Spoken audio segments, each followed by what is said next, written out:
Thanks for being here this morning and staying through till the last panel of the day. And I like to think we've saved the best for last. Director Cairncross, our very recently confirmed new National Cyber Director.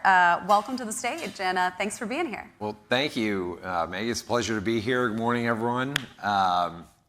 Excited to be here, and it's an honor to be in this role and to finally be in place. Yeah, absolutely. Well, we are going to dive straight in. I know that you came from another event this morning, which was your first time addressing, I think, the public in this role. So we're happy to have you the same day.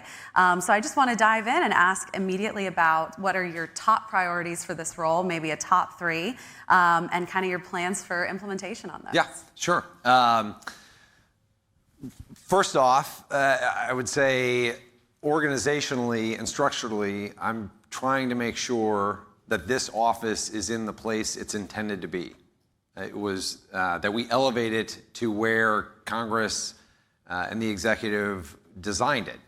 And the U.S. hasn't had in the past a single point of policy coordination and integration for cyber. And I think as a result of that, we've grown sort of a tactical patchwork system that's great at responding to the hack of the day or the latest intrusion, very capable at that, but it's lacked coherence and direction. So that's thing number one, is coordinating across the interagency and throughout the private sector and with our allies. Thing two is I think it is important that we really start to shape adversary behavior.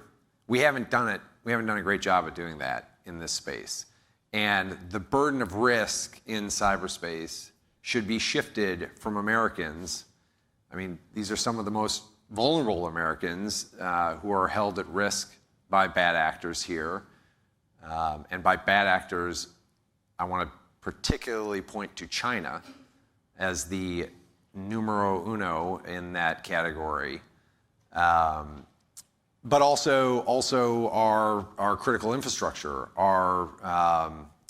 and the sort of things that keep our daily life functioning. And so, in order to do that, we can't be ambiguous. We have to be clear that behavior is unacceptable, and there has to be a cost to shift their risk calculus in this space. So that's thing two. And thing three is I want to make sure that the United States government is working well and closely with the private sector. We've got such you're all part of it. You've got such a capable, innovative private sector. We have, Drew was just up here from CrowdStrike, one of the premier companies with capabilities in this space, in the defense and security space, that's remarkable. There are several others as well. And we need to be coordinating and working not only with them, but across across the critical infrastructure sectors to ensure that that we are all working together. We have a regulatory environment that needs to be streamlined. We have compliance burdens on companies where they can't direct resources to the assets and the activities that really should take the priority for defense. We're focused a little bit too much on a compliance checklist, and we want to change that. And we're going to be working with industry to do that. That's something I don't have all the best ideas there. We need help. And so in order to get help, there's got to be strong engagement. And we've got to figure out how to align incentives to make that happen. And then on the third, another vital priority is making sure our allies, our foreign allies, we are working closely and in partnership with. And these are countries that are facing the same threats that we are, the same problem sets. They're in particular, the Five Eyes nations that we work so closely with, really looking forward to continuing to engage there. There's a lot to be done. There's many partners around the world who are looking for help. As China attempts to export a surveillance state across planet Earth, country by country, continent by continent, we have to engage to help fight that. And looking forward to doing it. Well, thank you for kind of going around the horn on that. And I want to follow up on a few of those priorities. I guess we'll start with the last one. You were talking about wanting to engage with allies and partners, especially on the Five Eyes partnership. What is that going to look like? Are we going to see you taking some trips to some of these allied countries, holding any sort of engagements at the White House? What should we be watching for? Yeah, no, I think both. Look, I love going to meet people where they are. I think that's important. I think it builds strong relationships. I think it sends an important message. So I'm looking forward to traveling, and that would be a priority area to get out and do. And we're happy, as always, to host. There's plenty that brings people to DC, and we are more than happy to make that a focus. Mm-hmm. And I want to go back to your second point on pushing back against, I suppose, cyber attacks against the U.S. This is something I know that's been a focus for the administration and lawmakers since the end of last year when we had the Salt Typhoon hack come up, compromising millions of Americans' telecommunications. Can you talk a little bit more about what you can say that isn't classified, what some of that pushback might look like, and the conversations within the administration on doing that? Sure. Well, here's what I'll say. Salt, and it's not just Salt, Volt Typhoon. Volt Typhoon is pre-positioning on critical infrastructure. There's one reason to do that, and that is to impose a strategic dilemma on the United States. And the United States, in no other sphere, really allows that to happen. And so, and Salt Typhoon is one of the largest espionage campaigns in the history of espionage. It's not something to be shrugged off, or the actions of some benign, strategic competitor, or whatever the standard language is around China's actions. This is activity that's meant to do us harm, and we should send a message that it's unacceptable. What's the latest in terms of the response to Salt Typhoon, since you brought it up and that's been such a major focus of my reporting? Yeah, this is something that has been unaddressed for it's over a year. And I think that has not served the country well, and we are endeavoring to change that, and we will. Yeah. I want to also look at how you're looking at how the ONCD will operate within the White House and within the wider Trump administration. We saw under the Biden administration the office be established, but we also saw sort of competing centers of power with the National Security Council and with CISA. So how are you hoping that your office will operate in tandem with those two groups? Yeah, well, let me just back up and say a little bit about President Trump and Susie Wiles and the way that they have structured the White House. It's a team. This is a cohesive group of people. We talk to each other. We communicate. We work together. We try to align activities, try not to surprise one another. It's really, every organization that I've ever been a part of reflects the leadership at the top of the organization. And I think that flows through from the president to Susie, all through the team, and it's a terrific thing to be a part of, and that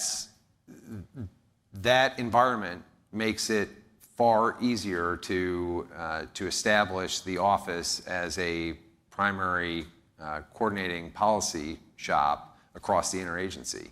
When you have people who are more concerned about getting things done for the United States of America and working on the team than turf wars and bureaucratic nonsense that has, I think, occupied this space for a long period of time. So specifically, what sort of issues are you hoping your office might tackle versus, for example, I know Alexei Bolazal on the National Security Council? Yeah, the NSC, Alexei does a tremendous job. They have they're obviously very, very focused on the offensive piece of this. But like I say, The United States hasn't had an overarching cyber policy, a strategy that's set in coordination with, from offense all the way through to end user defense, to state, local, and tribal governments working together in putting tactical operations and policies in place that support and feed into that strategy. And that is what we are going to do. And I know not long, I suppose about 2 months before you were confirmed, President Trump signed an executive order on cybersecurity, which was aimed at amending 2 previous orders signed by Presidents Obama and Biden. How is your office involved in implementing that order? Well, like everything, the president has laid out a vision for America to reclaim superiority in this space. We're involved. That's the sort of strategy that sets an administration strategy, and we are designing policy and action to support it. Do you think there might be future executive orders on cyber or tech that you want to tease? I mean, Maggie, you never know what the future holds. Yeah. But no, listen, it's important that the same message be sent in this space, that we are continuing to move forward, that we are going to lean into building an enduring and lasting advantage in cyberspace in a coordinated way that hasn't been done before. Mm-hmm. And I know that your office, just moved into the office a couple weeks ago, but I believe you're statutorily staffed up, you can be, to 85. What is your approach to getting a larger team in place, or maybe making a smaller team? Well, my approach has always been in any organization, form has to follow function. So I really don't look at filling seats as a win. We are building a strong team. We have great talent on our team. I'm proud. In fact, I'm humbled by the people who have decided to come on board and help out. And we are, as you will see, moving forward, we are building out that team. And as I need to fill them, or as we need to fill them, we will. I know that one issue that's always been kind of on the minds of both industry and the federal government is the cyber workforce issue. What can you tease in terms of what your office is looking at? Yeah, look, cyber workforce, we need the workforce to get it done, and there are no shortage of cyber roles. But I think there is a tremendous opportunity here to align academia, the private sector, military, to build a pipeline that develops talent and shares it. We ought to be building a patriotic cyber force. It shouldn't necessarily be I'm getting into cyber because I just want to make money. There should be an alignment of incentive. This is something to do on behalf of your country. There's a service component here, and there is a broad range of opportunity in the federal government, in the private sector, to utilize structures that exist today and grow them and build them out to incentivize people to get into this. I have a real interest in this. I think there are some innovative ways. I think there are ways to involve venture capital and opportunities to build a self-sustaining startup community that should be infused into the training. I think there should be, when I'm talking about existing structures, I'm talking about certificate programs and vocational schools, not necessarily a 4-year degree to do this. There ought to be perhaps a service component as part of this, not necessarily military, but across the USG. And I think there should be, and there are, huge incentives to align between where I am on this and the administration and government is, and the private sector. I think it's really exciting. I think we've got a chance to really build it out. Yeah. And I think I might get chased off stage if I don't ask you a question about AI, which is, of course, the focus of the panel before this. What are some of the AI-related threats that you're most looking at? And so you should ask what's a good AI question in the yeah. Oh, I chat. should, but you know. Yeah, no. Well, listen. I was listening to what Drew was talking about as he was wrapping up, and it's he was making the point, and it's such an important one. As AI it becomes infused into the tech stack, and I think his words were sort of disappears into the stack and just becomes something that people are accustomed to. Getting the security and the integrity right at the outset is an important piece, is a vital piece, and it's something that's going to be impacting Americans and the globe daily life moving forward. And when we set out originally, the internet was invented for ease of operation and commerce and interoperability, but the founders there's a great story I heard about some of the very early developers of code, and they all shared an office space. And so there was no security in the very founding of this because people were just passing a code around the office. Great. But that mindset wasn't there at the outset, that we needed to secure this at a base level so that as it grew and scaled, it would be easier to defend. And that needs to be there with AI. And I know the AI action plan, the task force on AI, that Michael Kratsios is doing such a tremendous job running, is very switched on to this issue, and we're working in close collaboration and looking forward to making sure we do everything we can to make that happen. Well, whenever you have any announcements on that, we'll happily cover.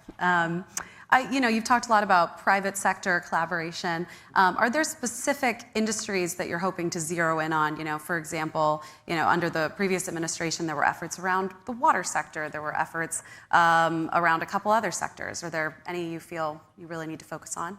Yeah, well, I think they're called critical infrastructure sectors for a reason, but yes, there are. Listen. Every one of these sectors is important to Americans' daily lives. Power, energy, finance, water, telecom systems are vital. I would have a very hard time telling you one is not important.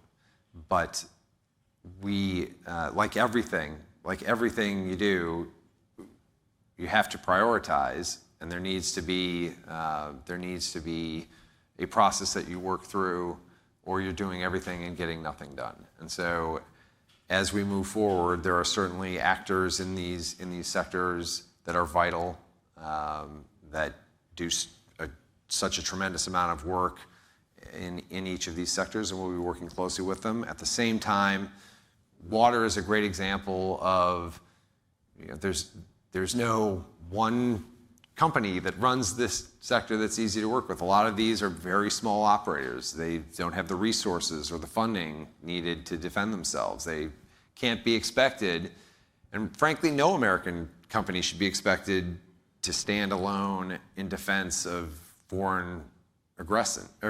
That's not what the private sector is necessarily designed to do. It's the makeup of our system that our infrastructure is privately run, but it's the government's job to work to integrate that defense. And so we look forward to working with governors, state and local officials, in really developing policies that have practical solutions, and that we scale off of those successes to make sure that we're pushing them sector-wide. What are your thoughts on regulation versus voluntary? Well, I'm not sure I take the... Let me change the premise of the question. Regulation is important. Mm-hmm. It's, in many cases, vital. Many times, the sectors and industry will tell you we need regulation, clarifying this, that, or the other. But it's not necessarily regulation versus voluntary. There's a huge delta in between there, and it's figuring out what is the right balance to make sure that industry is doing what it should and must do on secure and privacy by design, and that government is helping to streamline the regulatory burden around cybersecurity and defense. Because right now, I feel like if you lean toward just regulation as a default, what you're essentially doing is building up a compliance checklist, and someone gets whacked by the Chinese or the Russians, and then turns around and the USG whacks them again, and that's not how it should be. Companies ought to be able to dedicate resources toward the actions and the assets that they have that need protecting. I mean, they've got priorities too. They can't do everything at the same scale or priority. And so we've got to work together to figure that out. And like I said at the outset, that takes engagement by industry. Everyone says regulatory harmonization, which is really buzzwordy and corporate-y sounding. I like lists. I like specific things. I like concrete things that we can go do. So if we are able to work with industry in sector to figure out here's where the real burden is, here's what we need to streamline, here's what needs to be changed, we can go focus on getting that done and put a lot of effort and heat into doing it. But I am not interested in the 27 white papers about the academic theory behind regulatory harmonization. Zippy interest. I want to move the ball forward on this so that we can put action into place that defends the country. Well, I hope DC think tanks are listening to you as you say Yeah. that.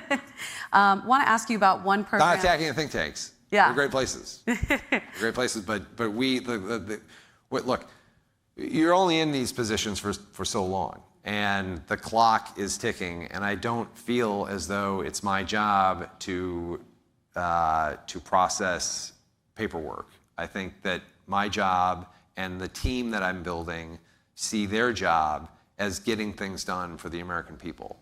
And that's why I say that's hard to do if you don't have a strategy that says this is the goal that we are driving towards. So we're putting that in place so that everyone across the interagency and all our colleagues that we work with, that the private sector can go, got it, I understand where we're moving, I understand how we can align resources in connection with that to pursue it and work together to get it done. That's the idea. So I know you just said you don't like paperwork, but should we expect a written cyber strategy coming out from your office soon? There will be a cyber strategy. Okay, stay tuned. Yes. I guess, as we start to run out of time, now that you're in the role, you're still settling in, but, Congress established your office. We had Senator King here earlier, who was one of those. Do you feel that you have all the statutory ability to accomplish what you want to, or is there anything you feel that Congress could go back and do? Listen, the first thing I'd say is I appreciate all our allies on the Hill. I think everyone, there's broad alignment that cybersecurity is a national security interest, that we need a strategy. I think the creation of the office is a good indicator of that. We look forward to working closely with the Hill, and that's great. On the legislative side, I'm not focused on asking for new authority. I'm focused on working with what we have and working to maximize the impact that we can have on that. And if what we do works and we need authority to make it lasting, or we need to embed it, or we can scale it somewhere, or it's useful in some way, that is a great basis to go to Congress and say, look, something here is working, let's move forward on this. I'm less interested in legislating in or working on legislation in a vacuum, and more interested in executing. It is the executive branch. So that's Indeed. yeah. Well, I want to say thank you so much for your time today, Thank Director Cairncross. Welcome to the new position. And please stand by for closing remarks from Politico Live's editorial director, Stephen Overley. Thanks so much. Thanks, Maggie. Thanks, everyone. Appreciate it.